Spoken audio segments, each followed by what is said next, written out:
Na festa do fim de semana, só um rolê bom. Ela chega e desencana com passo bem solto.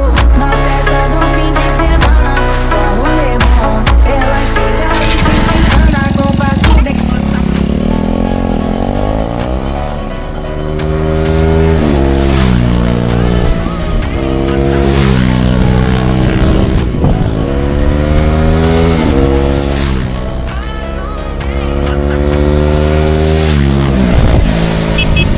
है KTM RC 390 का review, जो कि old model है। This is the first जेन। जो BS3 आई थी, जिसमें ये second model है उसका, BS3 का सेकेंड मॉडल है 2016 वाला। और मैंने इस पे ऑलमोस्ट 40,000 किलोमीटर्स किए हैं अभी तक, टिल टूडेज डेट। आपको मैं एक बार ओडोमीटर दिखा देता हूँ, देख सकते हो। Odometer 43,465 kilometres till today's date. और इतनी गाड़ी चलाने के बाद भी गाड़ी ने मुझे एक बार भी इंजन का कुछ इशू दिया नहीं। This is touch wood, because I pamper her like a baby. She is my first love. मैं बोल सकता हूँ गाड़ी मेरी सबसे पहला प्यार है। टाइम टू टाइम सर्विसिंग करो, the bike will be all good. बात करते हैं इसके मोड्स पे, फिर इसके बाद हम चलेंगे इसके प्रोज एंड कॉन्स पे। सो मोड्स किए हम लोगों ने, जो चेंजेस किए मोड्स में, तो जो अपडेट किया वो है एक्रापोइक का स्लिप ऑन एग्जॉस्ट लगाया। फुल सिस्टम एग्जॉस्ट नहीं लगाया बिल्कुल भी, क्योंकि आवाज़ बहुत ही ज़्यादा तेज़, बहुत ज़्यादा लाउड आवाज़ आता है गाड़ी का। सो दूसरी बात जो है वो, हम लोग आए हैं, चलो इधर ऊपर आते हैं। फिर हम लोगों ने किया है ब्रेम्बो के hydraulic brake levers and clutch lever also. मैं सोच रहा था फुल किट ही डालूँ, पर full kit was like it was going to high, around 25-30,000 के आसपास जा रहा था KTM का। एंड आप देख सकते हैं जैसे कि BMC का एयर फिल्टर है। यहाँ पे अपने चैनल का लोगो और नाम है, छोटा सा चैनल है आपके भाई का। और मैं जो यूज़ करता हूँ वो है DJI का कैमरा। फिर हम लोगों ने एक और मॉडिफिकेशन किया है, हम लोगों ने इसका अंडर बेली निकाल दिया, क्योंकि ग्राउंड क्लियरेंस बहुत कम आता है। और हम लोग इसको अभी लगाने वाले हैं हाफ्स मोड का रेसिंग अंडरबेली जो आता है। ये सब चीज़ें हैं। बात करते हैं गाड़ियों की, गाड़ी के प्रोज एंड कॉन्स पे आते हैं। सो कॉन्स तो आपको मालूम है कि क्या कॉन्स होते हैं गाड़ी के। अगर आप कंफर्ट छोड़ दोगे और if you want to go in a racing segment, जो कि बिगिनर्स है, जो सोच रहे हैं कि मैं रेसिंग सेगमेंट में चले जाऊँ, जो अभी चला रहे 200 चला रहे, so they can go for the 390। Aggressive posture है। मेरी हाइट 6 फीट है। मैं आपको बैठ के दिखाता हूँ कि मेरा जो पोस्चर होने वाला है वो क्या होने वाला है। तो पहले हेलमेट पहन के दिखाता हूँ।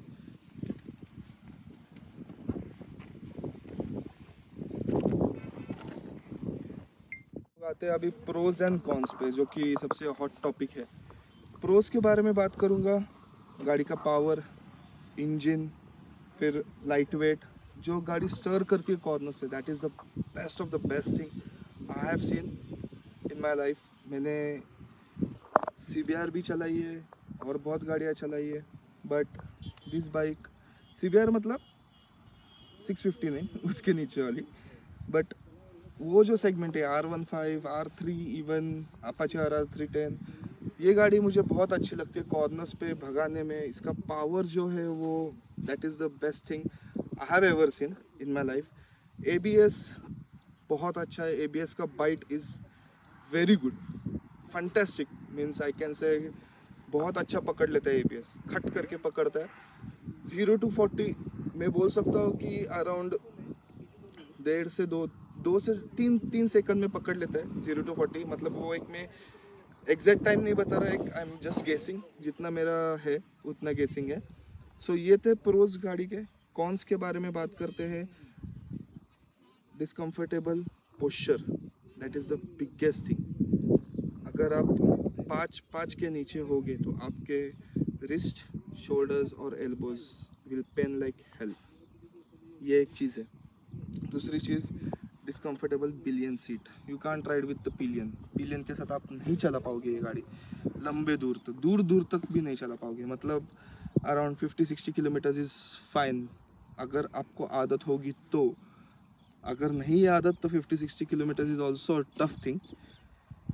Then heating issue, the hot topic. BS3 है, नॉर्म्स नहीं थे वो टाइम पे, कुछ हीटिंग इशू तो रहेंगे गाड़ी में, क्योंकि इसका जो इंजन है आप देख सकते हो, इसका लोकेशन इंजन का बहुत अंदर है, और रेडिएटर फैन उतना भी हीट नहीं ऑब्जर्व कर पा रहा क्योंकि सिंगल फैन है रेडिएटर। अगर इसको चेंज करना है तो आपको वायरिंग बीरिंग करके वो ड्यूअल फैन, दैट इज़ वो बहुत खर्चा हो जाएगा। बट आई विल रेकमेंड कि जो मैंने चेंज किया है, इंजन कूल नाम का एक कूलेंट आता है, वो आप डालो, फ्लश करो, एवरी सर्विसिंग में डालो, फ्लश करो और फिर टॉप अप करो, आपका ऑलमोस्ट हीटिंग इशू कम हो जाएगा। बट BS3 हीटिंग इशू है।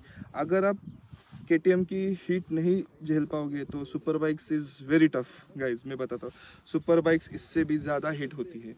मैंने Z900 चलाई थी, Z900 में बहुत हीट होती है, जो क्योंकि मुझे KTM की आदत है इसलिए मुझे वो लगा नहीं कुछ। But if you are beginner तो आपको लगेगा गाड़ी हाँ बहुत बार हीट हो रही है, बहुत बार हीट हो रही है, but that is not fact. ये गाड़ी ही वैसी है जिसकी वजह से हीट हो रही है गाड़ी, जिसकी वजह से गाड़ी हीट हो रही है।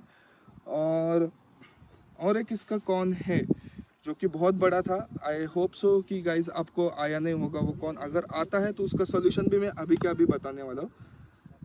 7000 RPM के बाद गाड़ी का RPM जो है वो पूरा फ्लक्चुएशन बंद हो जाती थी गाड़ी इंजन चेकलेट आके।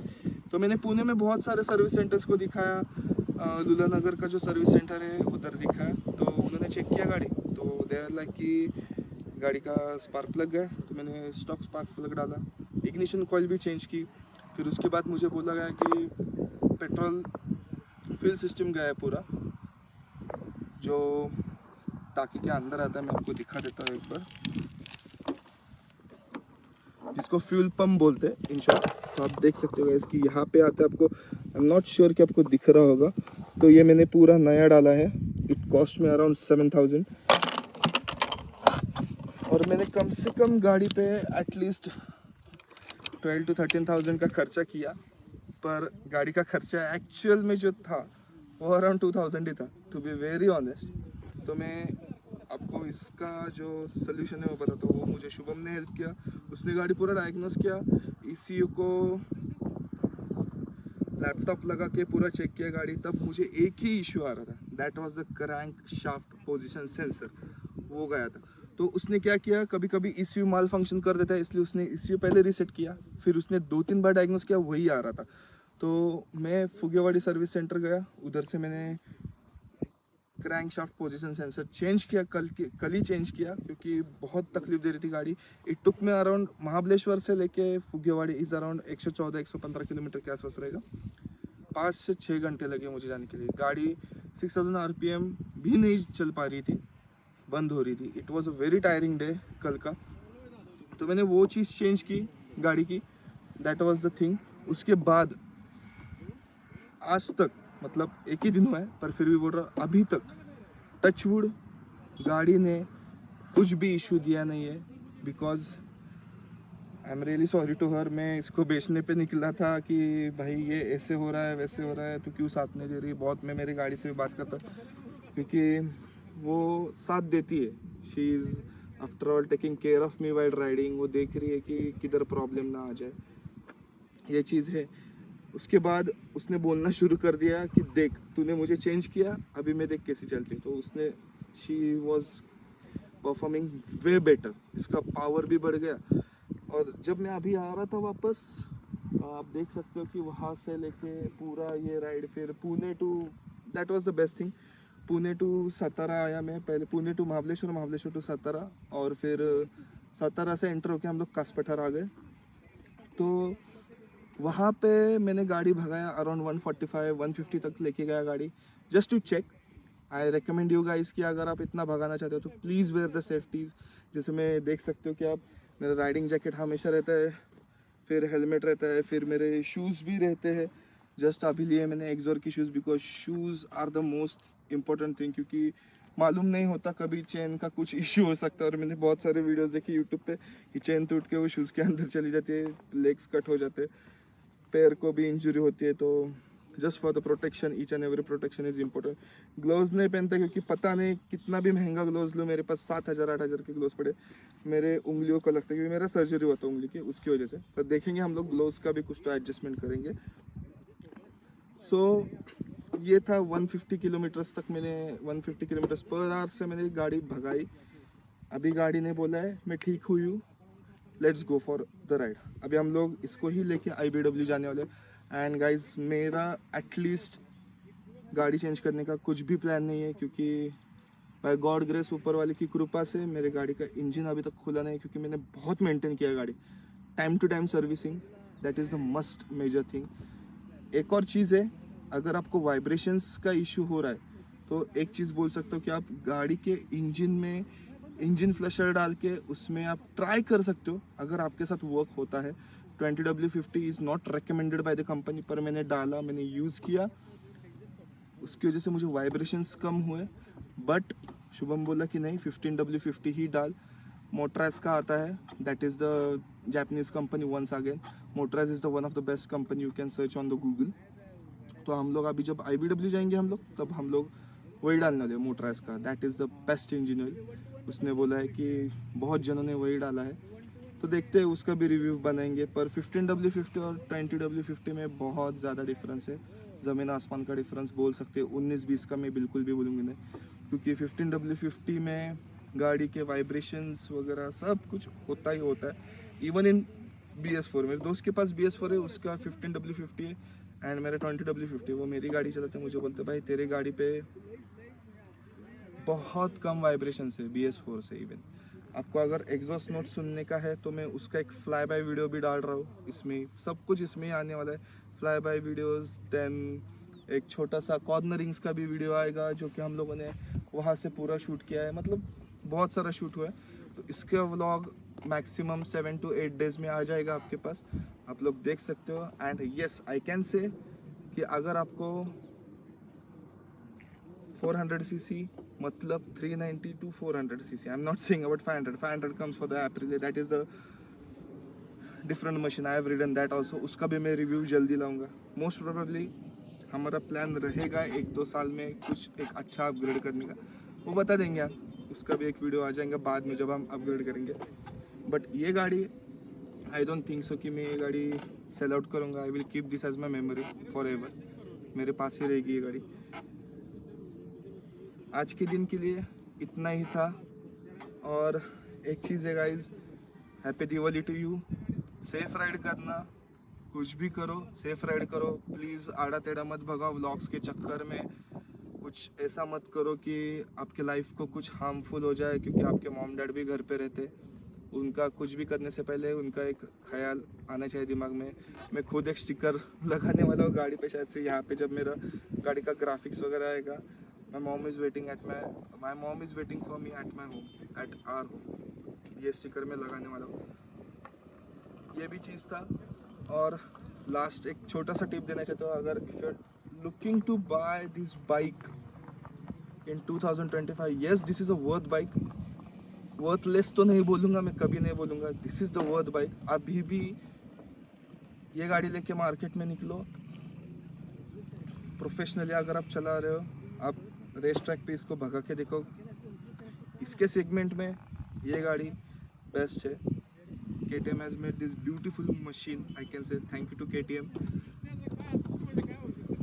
Before buying this bike, अगर आप सेकेंड हैंड लेना चाहते हो, मैं आपको सिर्फ 2 चीज़ें बताना चाहता हूँ इसके बारे में, जो कि आप चेक कर सकते हो गाड़ी में।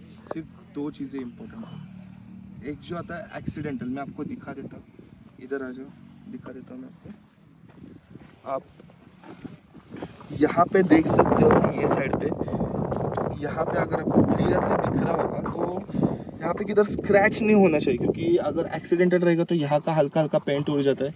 अभी आप देख सकते हो कि यहाँ का पेंट उड़ा है, वो क्यों? क्योंकि मैंने ब्रेम्बो का लगाने के लिए वायरिंग निकालते वक्त यहाँ पे वो स्क्रू ड्राइवर से उसने हटाया, इसकी वजह से यहाँ पे पेंट उखड़ता है। मैं और एक जगह दिखाऊंगा मैं आपको जहाँ पे पेंट उखड़ता है, मोस्ट प्रॉब्ली चाशीज में, जो कि यहाँ पे है। देखो यहाँ पे, जैसे ये इधर का भी सॉरी गाइस, टूट है, छोड़ दो अभी इसको।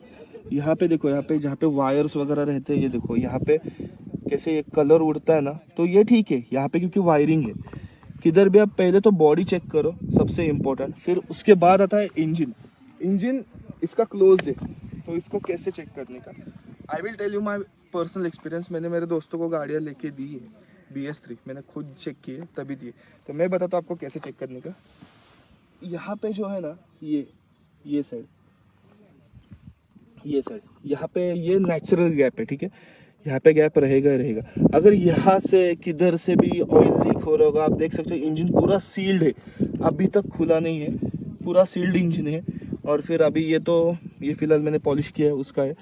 और इंजन ऑयल देख चेक करना, यहाँ पे क्लियर कट दिख रहा है जैसे कि मेरा दिख रहा है। गाड़ी को सीधा करो, इंजन ऑयल का लेवल चेक करो। अगर इधर आपको कार्बन दिख रहा है ना, तो समझ लेना कि कार्बन डिपॉजिट बहुत हुआ है गाड़ी में, क्योंकि मेंटेन किया नहीं है। फिर उसके बाद आता है ब्लैक स्मोक। इंजन से बिल्कुल भी ब्लैक स्मोक आना नहीं चाहिए।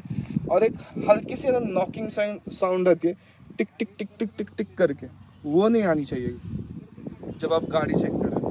फिर बाकी का तो बाहर की जो बॉडी वगैरह है, that is the aesthetic part, वो तो कभी भी रिपेयर हो सकता है। पर ट्रस्ट मी गाइज, इंजन का इशू अगर आया तो वो बहुत बड़ा खर्चा होता है।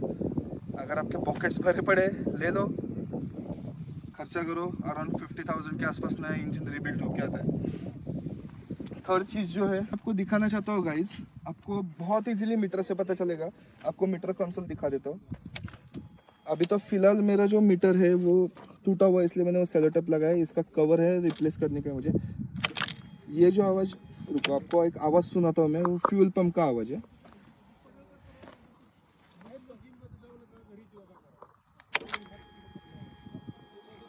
ये जो आवाज़ आई ना गाइस, ये आवाज़ कंपलसरी आनी चाहिए गाड़ी स्टार्ट करोगे तो। अभी मैं न्यूट्रल पे डाल देता हूँ। अभी आप देख सकते हो यहाँ पे एक इंजन चेकलाइट है। इंजन चेकलाइट, ABS, ये है साइड स्टैंड डाउन, ये तो इमरजेंसी, ये तो वार्निंग लाइट्स होते हैं, एरर लाइट्स। इधर सब पता चलेगा आपको, हाई कूलेंट टेम्परेचर, लो कूलेंट टेम्परेचर। मैं जस्ट गाड़ी स्टार्ट करूँगा, अगर इंजन चेकलाइट गायब नहीं हुई तो समझ लेना कि इंजन में कुछ काम है। ABS की लाइट थोड़ा सा चलाओ आगे, ABS की लाइट ऑटोमेटिक चली जाती है, कुछ नहीं आने चाहिए। 1 2 ये ठीक है, ये पेट्रोल का भी दिखा देता है इसलिए ठीक है, ये रहा तो चलेगा, मतलब ये सिर्फ लो फ्यूल का, बाकी कुछ नहीं रहना चाहिए। और ये गियर शिफ्टर, ये तो गियर शिफ्टर का है, उसका भी छोड़ दो, दिखा देता हूँ चली गई, चली गई। अगर देख सकते हो यहाँ पे एक नॉकिंग का साउंड भी नहीं आ रहा है, बिल्कुल भी नहीं। एग्जॉस्ट का साउंड है, आप एग्जॉस्ट में ये तो आइडल पे है एग्जॉस्ट का।